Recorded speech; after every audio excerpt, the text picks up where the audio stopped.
Hi, I'm the Sad Panda. This is another episode in my series, I Read This Should You, and this episode is going to be on an old book that I read like a long time ago. But I still remember it pretty vividly because I remember it being like one of those, it was a book that turned into a movie that was loved by a lot of people, and my mom loved that movie, so I ended up watching the movies, and I turned out to like the movies. So this is on one of my classic favorites, Twilight. And hear me out. I know that Twilight isn't like my normal genre of book. It's not something that I normally read or something like that. I don't really do romance. I don't really care about like teen drama. I don't care.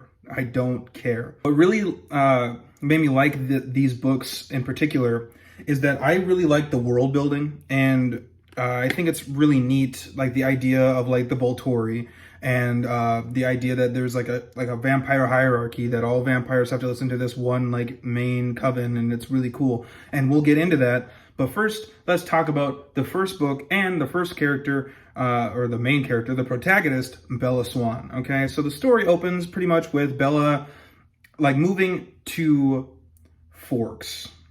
Yeah, pretty sure that's what it's called. That's the town that is home of, Edward Cullen and the Cullens and that coven, and also Jacob's, I forget Jacob's last name, but in that whole group of that pack, quote unquote, of shifters, and her father, Charlie. So the reason why she goes is because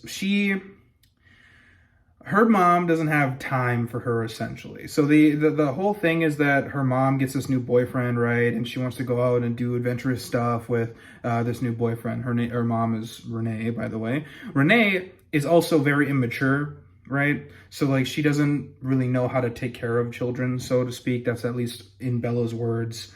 In the first book, she talks about how like she's really not leaving because she, like, obviously she doesn't care if she has to, like if her mom's like hanging around or whatever, but she knows that she's holding her mom back essentially from going to do stuff that she wants to do. So she's like, okay, well, I'm just gonna go move and live with Charlie. And then like Renee's like, oh, and then she's pretty much happy about it, and she hangs out with her new boyfriend. But the story is that like Bella is this character she's quiet, she's super pale, which is a huge thing, like especially when she goes to Forks, because she comes from California or Texas, I don't know, somewhere that has a lot of sun. That's like so it's really weird for her to be pale. It's like a huge thing not a huge thing, but it's one of those things that is touched on a lot in the book, or and in the movie. Like a lot of the characters are like, oh man, you're really pale for someone that lives where there's a ton of sun, and small town, word gets around or whatever. But yeah, she moves with her dad Charlie, who's a police officer in Forks, a sheriff, I believe, and he loves her, obviously. He's her dad, but he doesn't know how to treat her, because the last time he saw her was when she was like a kid. So he doesn't know how to like talk to her, and how to like do anything essentially to like relate to her. And that becomes a little thing like way late in the story, which I'm pretty much gonna do the whole book, because if you haven't seen the Twilight movie, if you haven't read the book, you're not going to really miss a whole lot, because you can just watch the movie and you can get pretty much exactly what happens in the book. But I'm just going to go through like the parts that I like, and like the characters that I think are cool, and that kind of thing. But yeah, she goes back to her old house where she used to live, where we meet Jacob, and we also meet Jacob's grandfather, I think. But he's another part of this like native tribe that lives in Forks, right? Because there are like Native Americans.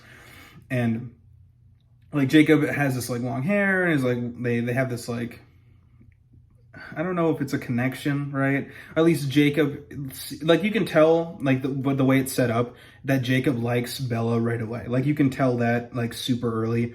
But Bella obviously doesn't care, like doesn't like him in that sense. Like they used to be friends when they were kids, like really young, but like it's one of those things where if you go and meet somebody that you haven't seen in like 10 years, it's going to be really awkward. Like I can explain this way. I've been graduated from school for like for like 4 years, right? And it is really awkward to see someone that I haven't seen like since graduation. Like I saw one of my friends that I haven't seen in 4 years, but it was really weird because I didn't know like how to relate to them anymore, because like in 4 years your life can change a lot, right? We're both doing different jobs, right? He looks way different, I look way different. Like it's just weird. And so it's like a little awkward to get to know the person again, and they have that kind of relationship, Jacob and Bella. She goes to the school, the high school or whatever, and since Forks is in Washington, it does rain all the time. Washington is one of those states where it rains a lot. And, so that's one of the big points of this town, essentially. The reason why the Cullens are here specifically is because there's always cloud cover, pretty much. It's pretty much always overcast. It's always wet and rainy, so they can be out and about without sparkling. And that's going to be something that I'm going to talk about once we get into the Cullens. But we meet a couple of her friends, or like new friends, people that she meets.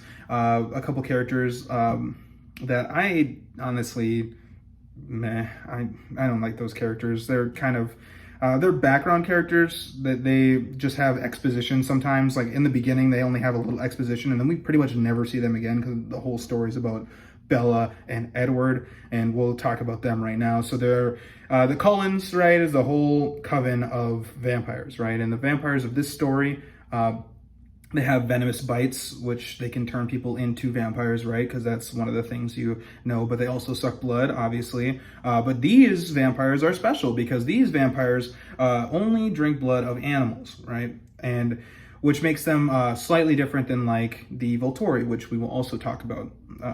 But Bella ends up liking Edward, and Edward ends up like the way they say it. It's like your mate, your destined mate or whatever, right? So they become infatuated. Like Edward becomes like infatuated with Bella to the point where he like stalks her, breaks into her house at night, watches her while she sleeps, creepy shit. But yeah, so that's something that happens. I want to talk about that for 1 second, because in New Moon, I think, or the one after that, Edward leaves Bella because in the end of the first book, they like another coven of vampires shows up and causes trouble in Forks and ends up hurting Bella to the point where and tries to transform Bella into a vampire by biting her, and then Edward has to suck out suck out the venom and also some of her blood, and then it's this whole thing. But he leaves in the second book. Now, the way it's described, the way this like imprinting is described, is one of the biggest pet peeves I have with this whole story is this book specifically, because the whole book is about like how bad Bella feels when Edward's gone and all that stuff, and how bad Edward feels when Bella's not there. But the thing is the way it's described is that you can, but if you know who your mate is, you pretty much can't be apart from them.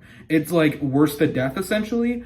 And yet, Bella or Edward leaves and pretty much doesn't care. Like the only thing that he does that's kind of like shady is towards the end of the book is he tries to go and commit suicide, but that's like by Volturi, right? He goes like, so it's not technically suicide. He's going to like show himself to the people, and then the Volturi have to kill him because that's like the rules or whatever. Like humans can't know of vampires, which is another reason why Edward is like leaves Bella, is because Bella knows about the Cullens, and the Cullens are vampires, and the Volturi, like they have special people that can figure out that Bella knows, and if the Bella doesn't get transformed, they'll have to kill Bella, or they'll kill Edward, or they'll kill them both. But the issue I have is there's no way, right? Especially since Edward is like crazy about Bella, like actually like insane, like stalker, murderer type insane.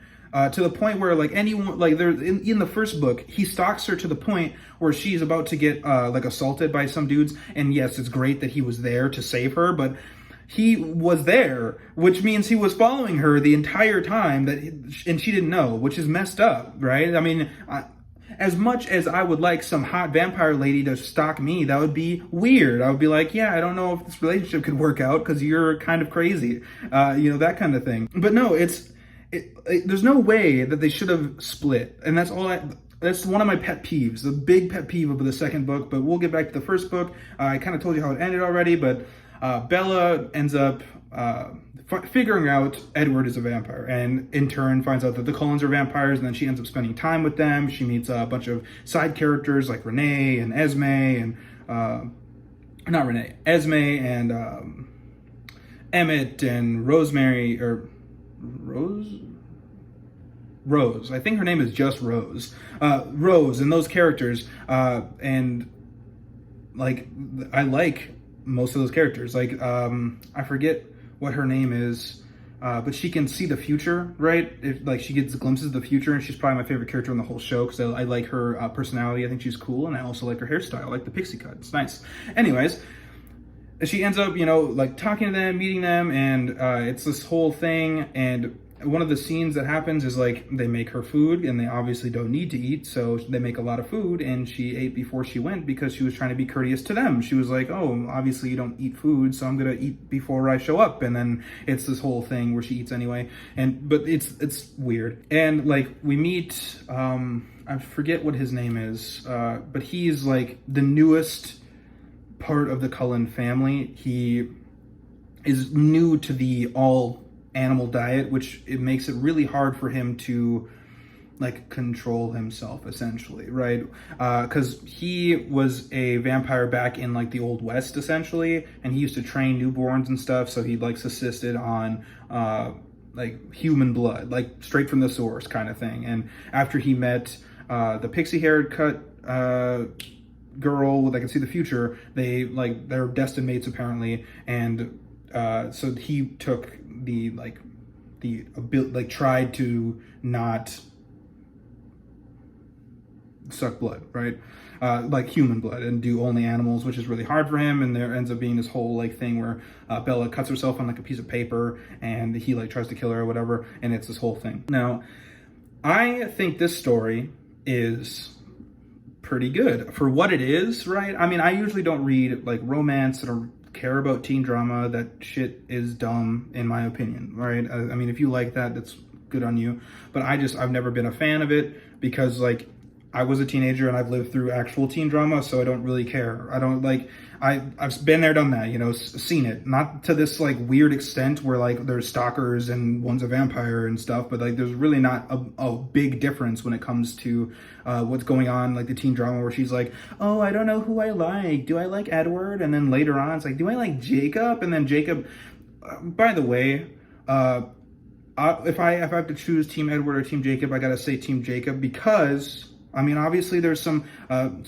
sus stuff, some stuff that Jacob does that is not okay, right? He forces him a kiss on Bella, which is not okay. But the reason why I think he's a better match for Bella is because, one, he's the same age as Bella, and he's not like 200 years old and has like 20 like degrees of graduation from high school. So that's one thing. Two, he's not actually fucking crazy about her, like crazy to the point of stalking and like following her around, right? Like he's like a more like he still loves her and cares about her, and she is also very manipulative when it comes to Jacob, right? Like when in New Moon, when Edward leaves, she pretty much like rebounds with Jacob and like Jacob already cares about her, but then ends up like really caring about her. But then when Edward comes back, he just dumps Jacob to the side, which it's kind of rough. It's kind of rough to be that guy, because I think Jacob has like a better personality than Edward, for one. He's also, he's not a full-blooded human, but he's not dead, right?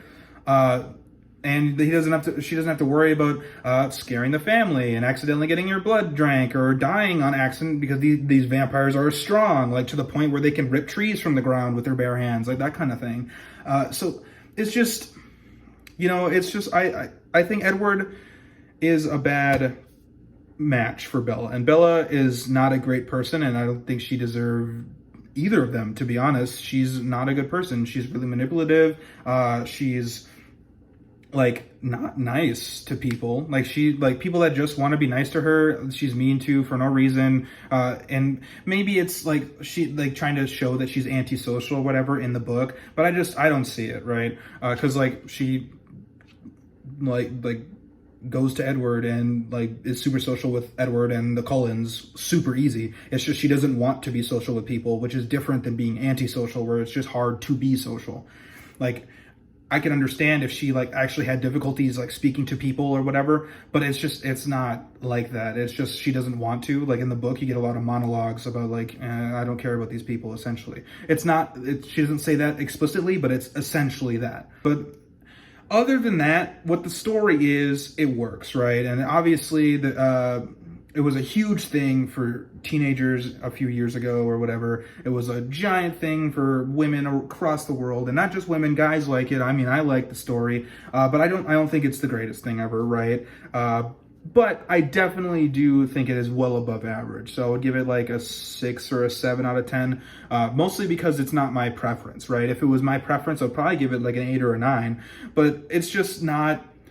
I don't care about teen drama, right? And I don't care about romance. Most of the time, romance is not I'm not interested. I like fighting, I like friendships and stuff, but romance is whatever. Like 90% of the time, it's whatever. But sometimes, when it's done well, like in Twilight and some other books that I could talk about, it works and it's good.